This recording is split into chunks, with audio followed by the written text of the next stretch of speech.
The lights of the studio glare down as the debate stage crackles with tension. The moderators barely finish their question before Pete Buttigieg leaps in, polished and calculated, his voice carrying that familiar tone of technocratic certainty. He flashes a smile that feels rehearsed, almost smug, as he pivots the conversation toward Elizabeth Warren, dismissing her economic vision as unrealistic, cloaking his jab in polite condescension. The audience shifts uneasily, sensing the barb beneath his words. But then, Elizabeth Warren lifts her gaze. Her eyes lock on him, steady and unflinching, the kind of gaze that has unraveled bankers, lobbyists, and billionaires in Senate hearings. There's no fluster, no hesitation. Just a pause, perfectly timed, the silence sharper than any insult. And in that heartbeat, the entire debate hall seems to lean forward. Her words land like a thunderclap, precise, devastating, and impossible to ignore. She strips away the polish from Buttigieg's attack, exposing the hollowness underneath. What he framed as pragmatism, she reframes as betrayal, a willingness to shrink dreams into deals, to settle for less when people deserve more. The audience gasps. Some cheer, others murmur in shock. Buttigieg blinks, the smile faltering, caught in the floodlights of truth. What just happened wasn't a stray exchange, it was the collision of two visions for America. Pete Buttigieg, with his crisp suit and consultant's cadence, represents the polished language of compromise, the politics of trimming ambition down to what insiders deem possible. He sells pragmatism as virtue, but to millions watching it sounds like the familiar script of settling for crumbs while the powerful dine on the whole meal. Elizabeth Warren, on the other hand, doesn't just reject that framing. She exposes it. Her challenge is more than personal. It's about reclaiming the promise of a country built on fighting for the impossible and making it real. This is the heartbeat of American identity. Movements that were once dismissed as fantasies, abolition, women's suffrage, civil rights, later became the spine of the nation. Settling never made history. Boldness did. That's why the stakes are so high. This debate isn't just about two candidates sparring over policy bullet points. It's about the future of a people weary of half measures. Immigrant families who dream bigger for their children, workers who are tired of being told their sacrifices are too costly to fix, young people who feel the planet slipping away beneath their feet. Every word Warren speaks channels that hunger for more than survival, for dignity, fairness, and a chance to live without apology. The tension in the hall thickens. Cameras zoom in on Buttigieg's face, searching for his composure, while Warren waits, poised to strike again. And the audience knows what happens next changes everything. To understand the weight of Warren's blow, you have to look deeper at the man she aimed it at. Pete Buttigieg didn't stumble onto that stage by accident. He built his career on the image of the Golden Boy, a Rhodes Scholar, a Navy veteran, a mayor with a sharp tongue and a resume polished to perfection. For many, he looked like the future, a fresh face who spoke in measured tones, always armed with clever metaphors and sound bites. But beneath the polish lies a pattern, a record that doesn't match the rhetoric. As mayor of South Bend, his leadership was defined not by transformation, but by contradiction. He branded himself as a progressive reformer, yet the city's black community saw something very different. Under his watch, a police chief was forced out, sparking outrage over what many believed was racially biased maneuvering. Housing projects promised to uplift neighborhoods instead displaced families. And while his campaign speeches glowed with words like equity and justice, residents on the ground whispered about a leader who listened more to donors than to struggling communities. That's the duality of Buttigieg, the public persona versus the lived reality. On stage, he champions working-class values. Behind closed doors, his fundraisers glittered with the champagne of Silicon Valley executives and Wall Street financiers.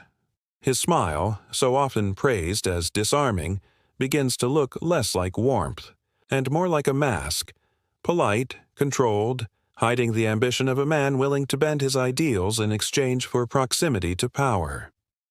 And then there's the arrogance, not the loud, brash kind that fills headlines, but a quieter, more cutting arrogance. It's in the way he dismisses sweeping reform as pie in the sky, as though the aspirations of millions are childish dreams. It's in the way he frames incrementalism as wisdom, subtly painting anyone who dares to demand more as naive. For viewers who've spent their lives being told to wait their turn, his tone feels all too familiar, like a gatekeeper cloaked in civility. The contradictions pile up, each one eroding the image he works so hard to project.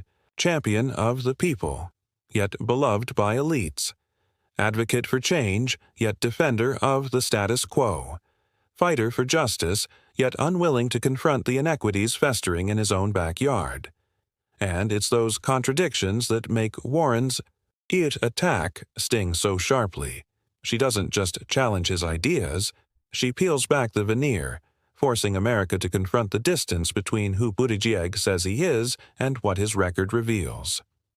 He came to the stage armored in polish and poise, but Warren is cracking it open, one strike at a time. The crowd senses it. The carefully curated image of the rising star is wobbling, and as the mask begins to slip, the stage is set for the true counterforce, the story of the woman who has walked through fire to get here. Elizabeth Warren's story doesn't begin under the bright lights of a debate stage or in the marble halls of Washington. It begins in a small Oklahoma town, in a family where money was tight and futures weren't guaranteed. Her father was a maintenance man. Her mother worked the phones at Sears, and when her father's heart attack nearly pushed them to ruin, Elizabeth saw firsthand what it meant to have a family's stability shattered by circumstances beyond their control. For many, that would have been the end of the story. For Elizabeth, it was the beginning of a lifelong fight. She was the child who nearly dropped out of school because of bills, who found her way back through sheer grit, debate team, trophies, and scholarships. She wasn't born into privilege, she clawed her way forward. Even as she rose into academia, becoming a law professor, her research wasn't detached theory. It was rooted in lived experience. She studied bankruptcies not as numbers in a ledger, but as human tragedies. Families losing homes, parents crushed by medical bills, immigrants drowning in debt they never fully understood. To Warren, those weren't statistics. They were echoes of her own childhood fears. Her rise to national prominence came not through chasing power, but by taking on those who already held it. In the late 2000s, when Wall Street greed shattered the economy, Warren was one of the few voices unafraid to say aloud what millions felt, that the system was rigged against ordinary people. She didn't just critique, she built. The Consumer Financial Protection Bureau, her brainchild, was designed to shield families from predatory lenders and financial traps. It was proof that she wasn't content with speeches. She wanted institutions that would outlast her, protecting people who might never know her name. But what makes Warren's story resonate isn't just the resume, it's the scars. She's been dismissed as too ambitious, mocked for her accent, told again and again to wait her turn. She's faced sexism that drips like poison in the commentary of pundits and the sneers of rivals who frame her boldness as anger. Yet each dismissal only forged her sharper. Every time a door closed, she found another way in. On the debate stage, that history hums beneath every word. When she confronts Buttigieg, she isn't simply a candidate sparring with an opponent. She's the sum of decades spent standing in the gap between powerful institutions and the people left behind. She's the young girl watching her parents argue about how to keep the lights on, transformed into the woman who has dedicated her life to making sure other families never face the same fear. And that's why the moment matters. She isn't there to score a headline or land a zinger. She's there because she knows what's at stake when leaders choose to play small. For her, every jab from Buttigieg is more than politics. It's personal. It's the embodiment of the forces she's been fighting her entire life. Polished elites who believe they know better, who dress up limitations as wisdom, who tell working people to lower their sights. The audience feels it, even if they can't articulate it. This isn't just another policy debate. It's the unfolding of a story decades in the making, and Warren has never been more ready. The stage has given her the confrontation she was born to face, and the real battle is only beginning. The air in the debate hall grows heavier, the kind of silence that precedes a storm.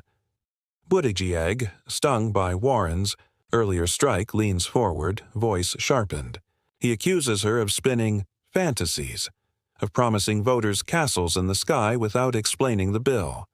His tone is clipped, calculated to sound reasonable, but it drips with disdain. He calls her vision irresponsible, hinting that she is misleading the very people she claims to fight for. The crowd shifts. Some applaud, others groan. The divide in the room is palpable, an echo of the divide across the country. Buttigieg presses on, faster now, as if volume and speed could disguise the cracks in his argument. He takes aim at Warren's signature proposals, mocking them as slogans, not solutions. He smirks, clearly convinced he's cornered her. But Warren doesn't flinch. She stands with the composure of someone who has spent her life in courtrooms and hearings where men in suits tried the same tactics. She doesn't match his volume. Instead, she waits.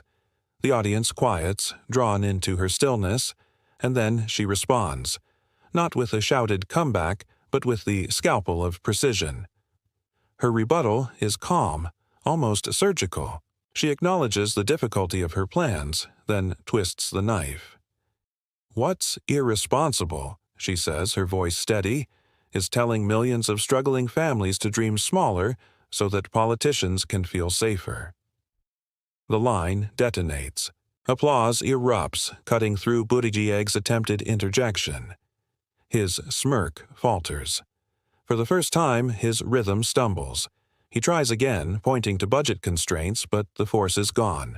Warren answers each point with ease, not defensive, but resolute, turning every barb into proof of his unwillingness to fight for more. The clash intensifies, but it's no longer equal. One is rattled, the other unshakable. By the end of the exchange, the contrast is undeniable. Buttigieg, hurried and defensive, Warren, composed and commanding. The audience senses it. Something irreversible has shifted. And just beyond this moment lies the strike that will leave the room reeling. The moderator pivots to a new question, but the room hasn't recovered. Buttigieg forces a smile, eager to reassert himself, and launches into another polished monologue. He talks of balance, of realism, of how leadership is about knowing when to compromise. His words are carefully chosen, but the edges of desperation creep in. He glances at Warren, hoping to box her in, hoping this time she won't have an answer. Warren waits. She doesn't rush, doesn't interrupt. Instead, she lets him finish, lets the weight of his words hang heavy in the air. The audience leans forward, sensing the pause before impact. And then, with a voice calm but cutting, she delivers the strike. "Pete, you talk a lot about what can't be done. You talk about limits, about why we should settle for less. But here's the truth. If leaders before us had thought like that, women wouldn't vote. Civil rights wouldn't exist. Gay marriage wouldn't be the law of the land. Progress doesn't come from telling people to wait. It comes from telling them to fight." The hall erupts. Cheers roar through the air, some even standing to applaud. The camera cuts to Buttigieg, his practiced composure slipping. The smile gone. He starts to respond, but the sound is drowned in applause. His lips move, but his words vanish beneath the thunder of the crowd. Warren presses on, her tone unwavering, her gaze locked. "You don't inspire change by lowering expectations. You don't lead by managing decline. You lead by reminding people of their power, and then standing with them when the fight gets hard. That's the difference between managing a city and building a movement." It's the kind of line that doesn't just win debates, it gets replayed, quoted, clipped for social feeds.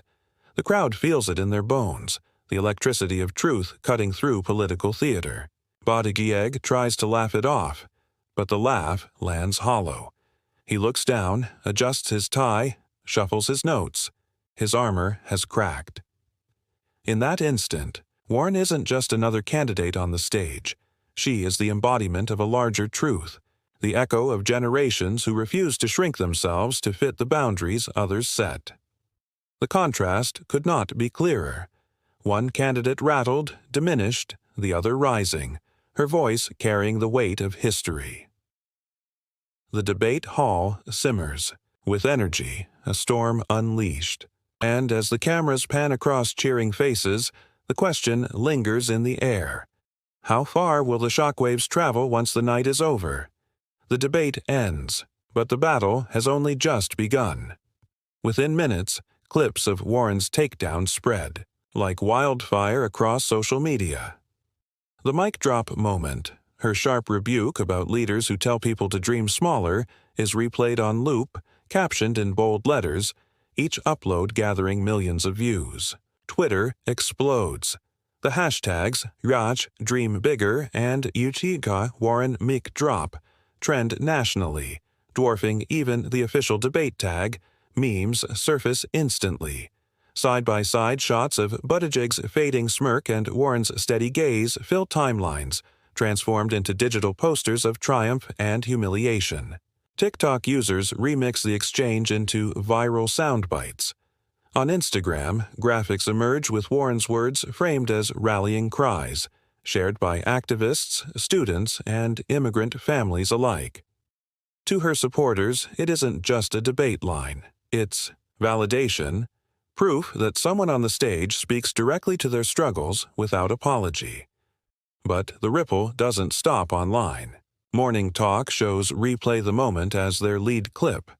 Headlines cast Warren as the night's victor, while pundits dissect Buttigieg's stumble with the clinical detachment of surgeons analyzing a fatal wound. Donations spike. Grassroots. Volunteers report an influx of sign-ups, their inboxes flooded with messages from people moved to action. In living rooms across the country, the exchange is rehashed like a family legend in the making. Parents tell their children, "This is what standing up looks like." Teachers show their students the clip as an example of courage under fire. For communities long told to settle for scraps, Warren's defiance becomes more than politics. It becomes personal vindication. Meanwhile, Buttigieg's campaign scrambles. His polished image, once his greatest asset, now looks brittle under the glare of Warren's attack. Critics, once cautious, circle with sharper words. Allies whisper about missteps. For the first time, doubts spread not just among voters, but within his inner circle. The shockwaves are undeniable. A single moment on stage has reshaped the narrative of the race, leaving one candidate elevated, the other diminished. And as the energy surges outward, the question is no longer whether Warren won the night, but how deeply her words will carve into the story of the campaign itself. When the dust settles, Warren doesn't revel in the takedown. She doesn't strut or gloat. Instead, she leans back into the message that brought her to the stage in the first place. For her, the clash wasn't about humiliating Pete Buttigieg. It was about something far larger, the soul of the country and who gets to decide its future. In interviews after the debate, she reframes the moment with striking clarity. "This was never about me or him," she says. "It's about the families who've been told their dreams are too big, the workers told their labor isn't worth enough, the kids told their future is already gone. I'm here to say, no one gets to set those limits but us." Her words cut across party lines and political tribes, striking chords with anyone who has ever been dismissed, underestimated, or pushed aside. She insists that leadership isn't about managing decline, but about daring to build something better, that the measure of a nation isn't how it caters to the wealthy and comfortable, but how it lifts the people who've been left out. She invokes immigrants striving for a foothold, parents working 2 jobs, students saddled with debt, all tied together by a single thread, the belief that they deserve more than survival. And in that reframing lies the power of the moment. Warren's takedown becomes more than a debate highlight. It transforms into a universal lesson about courage, dignity, and the refusal to shrink dreams down to fit the convenience of the powerful. For her supporters, the message is galvanizing. For skeptics, it demands reflection. And for the broader public, it offers a vision of politics not as theater, but as a mirror of their own hopes. The moral is unmistakable. Progress is never born from caution. It is won by those willing to believe in something greater, even when the odds seem impossible. The debate may have ended with applause, but the resonance of that truth is only beginning. Elizabeth. Warren's brutal takedown of Pete Buttigieg wasn't just a clash between 2 candidates. It was a defining moment that laid bare the choice facing America.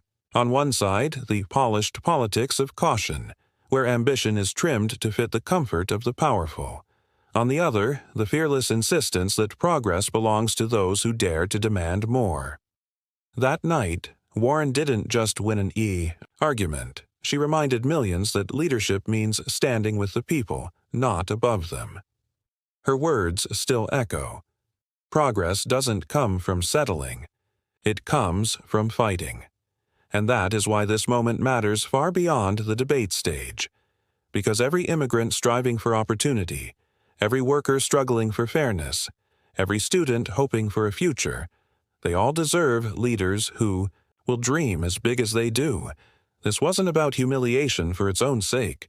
It was about exposing the hollow arguments that keep people in their place and shining a light on the truth. America's strength has always come from those who refuse to back down. Warren's mic drop moment was more than a soundbite. It was a spark, a reminder that the power to change the future doesn't rest in the hands of the few, but in the voices of the many.